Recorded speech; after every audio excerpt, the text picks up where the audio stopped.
we can come in and actually look at this content in full 3D. And obviously when you're working in this case, the medical field, having a full 3D understanding of a situation, for example, is really much more powerful in solidifying how you want to navigate in your mind.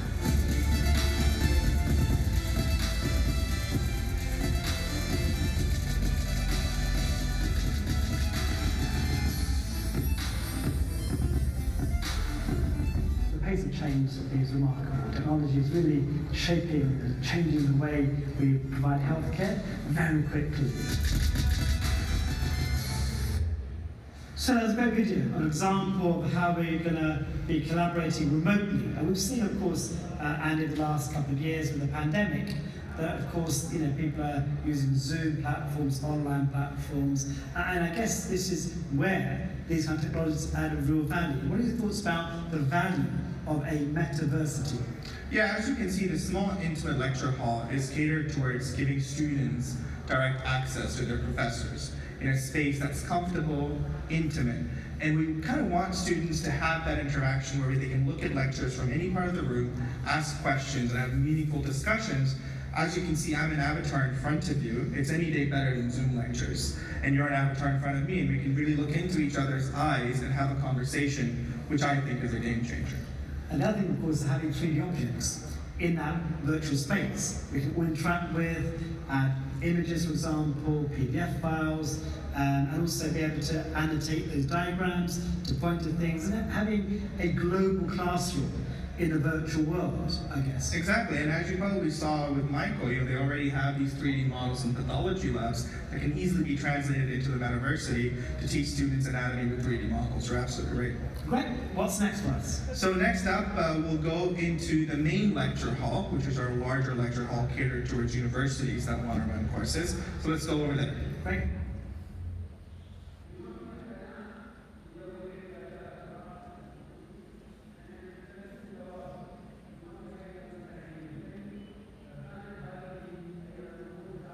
So Shafi, as you can see, this is our larger lecture hall with a really futuristic design here. Again, it's similar to a very traditional lecture hall catered towards universities wanting to run courses with professors.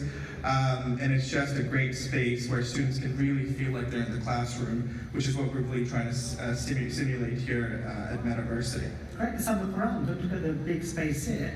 And the idea is then to get many students from around the world here and teach them in a kind of electronic environment they understand, and at the same time being virtual. I do see this as being advanced to what's on offer at the moment with the face-to-face online platforms, and this is just another modality of platform we can use for global education. Mm-hmm. And Shafi, as you can see, there's something interesting on the lecture screen above. Do you want to talk a little bit about it? Yeah, let's just get a bit closer and have a look at this. Okay, as you can see, if you look up to the screen, so what I've done, and this is the first time this has been out at the World Summit in Dubai, I'm going to be launching my book, which is all about the metaverse and virtual reality, augmented reality, and mixed reality, holograms, avatars, and my experiences over the last decade at the forefront of these technologies. And this is a book called Virtual, and we're releasing it as an NFT. It's probably the world's first NFT book based on immersive technology. As you can see, it will be launched on the 3rd of March 2022, and we're going to be then hopefully opening up to anybody around the world to be able to buy the book through our NFT platform, which is on the metaverse.org/NFT. So we'll send you a link later. I'd love you to have a look at it. The unveiling will be a beautiful image created by a digital artist from Canada, and we haven't shown that yet. This is a blurred image. Hopefully you'll see the real image at some point when it's unveiled, including a podcast audio book, as well as the making of the image and the book itself, which would be a run through from my experience, both clinically and personally, on that voyage around being a virtual surgeon. No, we're really excited at Metaversity to launch your first NFT book, and it's really, really impressive. Just a quick connection, we will be releasing the book on the 30th of March 2022. And actually, you're right, the artist is from Canada and goes by a pseudonym, C144. And it'll be interesting to see what this artist has to say about your art piece and how it really relates to the virtual. The art piece is available on OpenSea and the AI Medicine NFT Marketplace. You can always go to our website, and at the bottom you can check out and sign up if you'd like more information and early access to it. Is there anything else you'd like to add?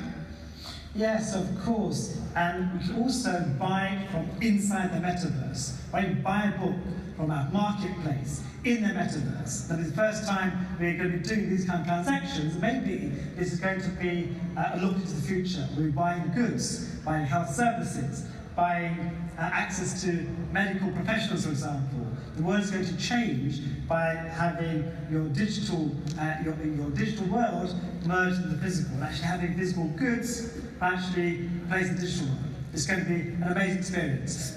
Speaking of merging the digital world and the physical world, I think it's now about time for you to go back on stage, go back to the physical world and continue your talk at the Knowledge Summit. Thank you so much for showing us around. So as you see, the audience at the Knowledge Summit in Dubai, we've shown you something really at the forefront of technology and innovation. We've shown you the buildings of the healthcare city in the metaverse, or the healthcare world in the metaverse, as well as the metaverse, the notion we can connect people using digital technologies, so the physical presence is inspired by the digital presence. So let's now come back on stage live, enter the physical world again, and finish my talk live here in Dubai. It was a pleasure having Professor Shafi, and hopefully I'll see you again in the metaverse soon. See you soon, Andy. Thank you so much. Okay, take care. Bye.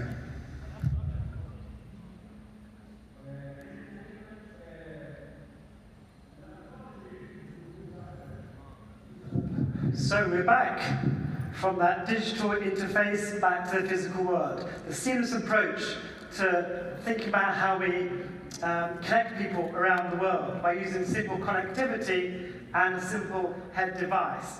So I hope that showed you the application and the endless possibilities of what we might achieve as we go forward. Of course, it seems like crazy spending your time in a headset and connecting with people, but there I connected with someone from Canada, but also from the Netherlands in real time. So again, think about collaboration that we're going to be using as an adjunct to the online platforms which don't allow the interactivity in real life. So the other thing to think about is where we are at the moment. We're living in amazing times, everybody, okay? I know it's just come out of the pandemic, it's been miserable for everybody.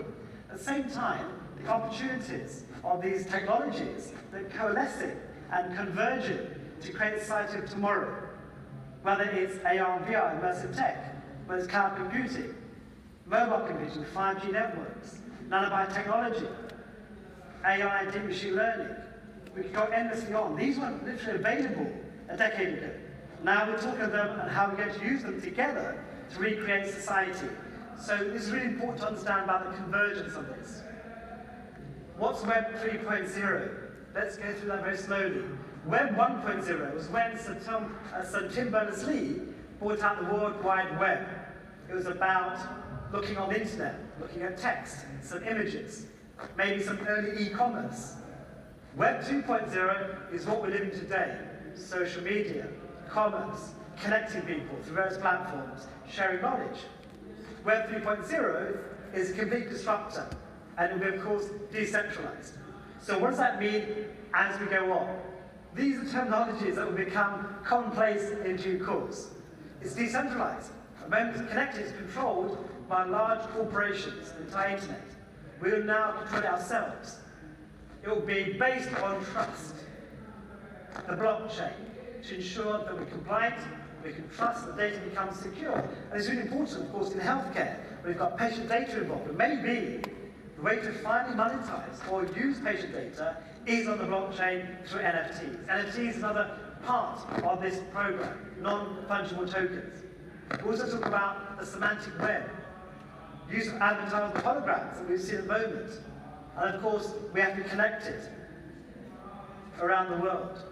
So, if we talk about some of those ideas and what that might mean for the future, let's talk about, first of all, what extended reality is. A lot of people are confused. On the one hand, you've got augmented reality. That's wearing smart glasses. We can see a heads-up display, like a car.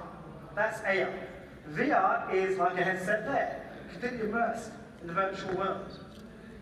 Mixed reality is a bit of both combined. If you add avatars and holograms, all those combined are called extended reality. I hope that makes sense to you in terms of the terminology that we use in this space. Let's go back. Where did the term metaverse arise from? Let's go back to 1992. Neil Stephenson wrote the book Snow Crash. In it, he described a dystopian reality where big corporations were more powerful than federal governments.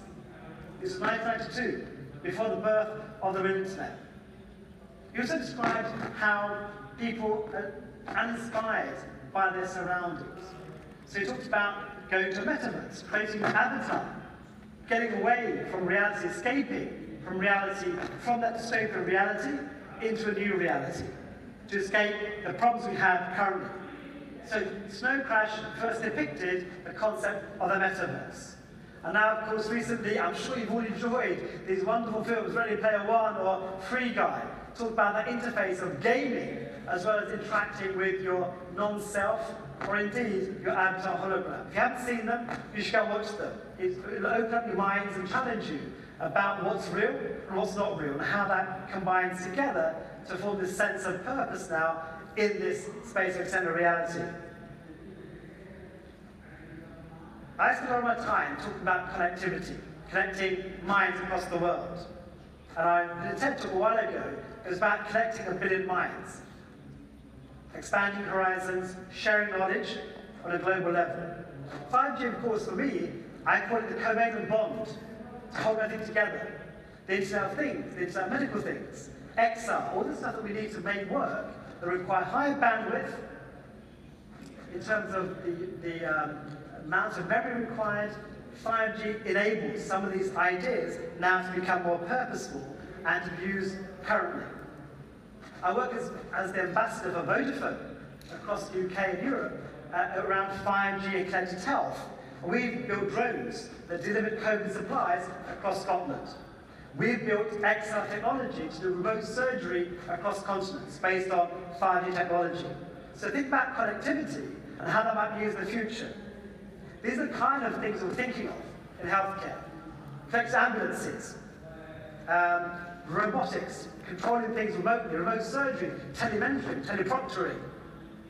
So possibilities of with 5G, of course, you can download speeds of 1 or 2, 3 gigabytes per second, and a latency of 0.1 millisecond.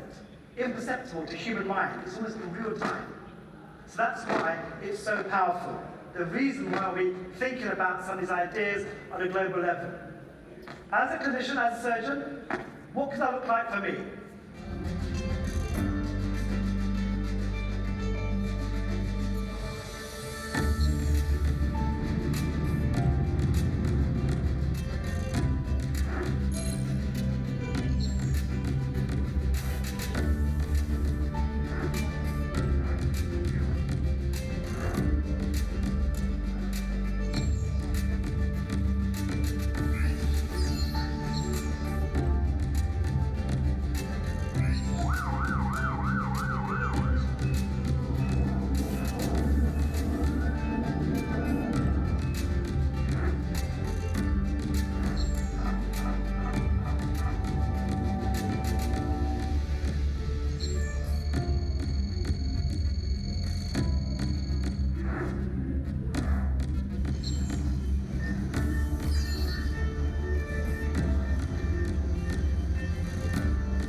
So my life as a clinician might change, as you've seen from what's described.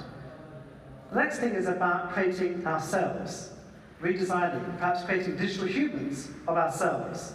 whether it's an avatar, hologram, or real-life impersonation of you. This is my digital human.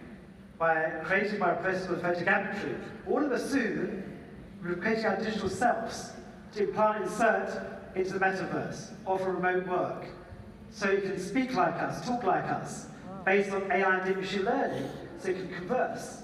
And perhaps might even have empathy, might have human emotions. Who knows where that reality might take us. This is my avatar during the pandemic, teaching people remotely. And good to see you again. Hey Harrison, so good to see you. Where are you? How are you? I'm in London, so good to see you. I think we've got Ian here as well, haven't we? Hi Ian. Hey guys, I'm in downtown Atlanta right now. Thanks for joining me. I forgot my magic leap, but I've got my phone handy, so joining you through here. Thanks for joining us. To have a look at some images, help us in this regard. Let's try just a front image of the virus itself, just to show what it looks like. So we use this for our students whilst we're thinking about more remote learning. What about if we create holograms? Outside my apartment in Stratford, East London, they're creating a new venue, a conference, where ABBA, the band ABBA, will be playing music as their avatars in real life, as their concerts. They're not called avatars, they're called avatars. That's the thing that they're trying to design. In the future, you might go to a concert without real human beings, recreating people to create music and dance. It might be you be next to somebody who may not be real, of course. This is my hologram.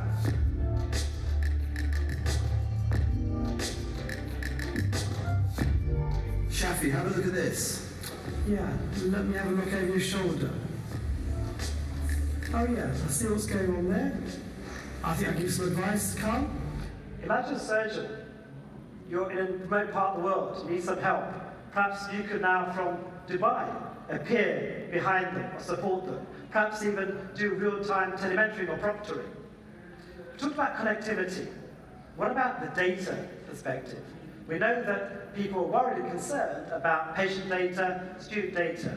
Well, actually, there's a new marketplace being built based around cryptocurrency, the blockchain, and what's called NFTs, which are difficult to explain to a lot of people. The new economy might be the way we manage healthcare in the future, might be able to share data and be trusted with that data. Welcome to IMEDA's Data Exchange, the world's first medical and scientific NFT marketplace. IMEDA's Data Exchange, secure and immutable data NFTs monetize and finally mainstream and standardize the multi-trillion-dollar market of medical and scientific data all over the world. Data is the gold of the 21st century. Actually, 30% of all data is health data, and healthcare institutions and companies sit on a treasure of unimaginable value. Up to now, data had to be collected in time-wasting and expensive processes. Entire companies and a large amount of data scientists needed months to collect certain data, while still the quality and reliability were unsafe. IMEDA's Data Exchange creates a completely new market and opens the world's medical and scientific data with one click to and from hospitals, researchers, pharma, AI companies, space agencies, and the self-driving car industry. IMEDA's NFTs contain medical, pharmaceutical, research, and socioeconomic data, and can serve as a deed of ownership for space and items in IMEDA's Health City, the world's first healthcare metaverse. Researchers, pharma, CRO, space agencies, car manufacturers, universities, and governments can buy and sell data directly, while the same parties can fund R&D through IMEDA's NFTs. Data providers and anyone participating in the process earn a fixed percentage of the data sold each time the NFT is used and or sold. Each NFT is flawlessly traceable while always keeping the data provider's anonymity at any time. Each NFT is encrypted so that only the data buyer can access the information while guaranteeing the data's authenticity. The IMEDA's token makes it easier and cheaper to buy and sell data NFTs while offering advantages to institutional AMIX token holders. Trade, rent, and buy items in space in IMEDA's Health City through IMEDA's NFTs. Flawless integration into IMEDA's Health City, the world's first medical metaverse. However, with this data comes risk. Be worried about how to manage it. What about if the data gets in the wrong hands? What if it's corrupt? We've seen examples of people taking cryptocurrency, for example, on a blockchain, which was thought to be impossible. So XRSI, which is a safety agency or initiative from the US, I think about how do we create that society with privacy at its core and safety to ensure we comply to rules and regulations, to ensure that we're not sharing data inappropriately. And they have got some documents and we're working with them around how do we create this new world, but at the same time ensuring there's less risk for people that might want to contribute to that metaverse and be part of it. Last few slides is about the whole world of virtual reality, and this is kind of not new, it's been around for a long while. The newer headsets coming out that are more sleek, smaller, with 6 degrees of freedom of movement, both eye tracking, hand movement, etc., in terms of the space that we're in. In 2016, I did the world's first VR operation. I transmitted a live operation across the world using a VR headset. That was watched by 55,000 people in 140 countries.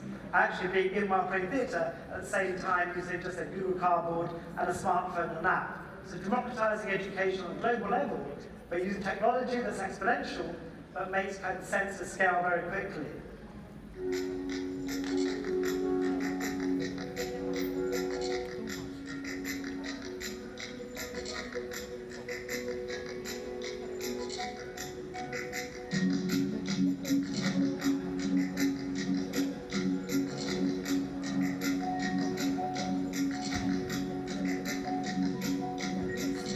This visits camera rig allows immersion. People around the world using low-cost technology, a simple VR headset, to actually immerse themselves in operating theatre around the world. So as we move on, we see technologies like VR coming in to revolutionise medical training, so you can immerse yourselves, learn, do practical procedures, simulation, etc. in that virtual space. This is my company Medical Realities, to trying to create new ways of learning in this space. Imagine this for other disciplines apart from medicine.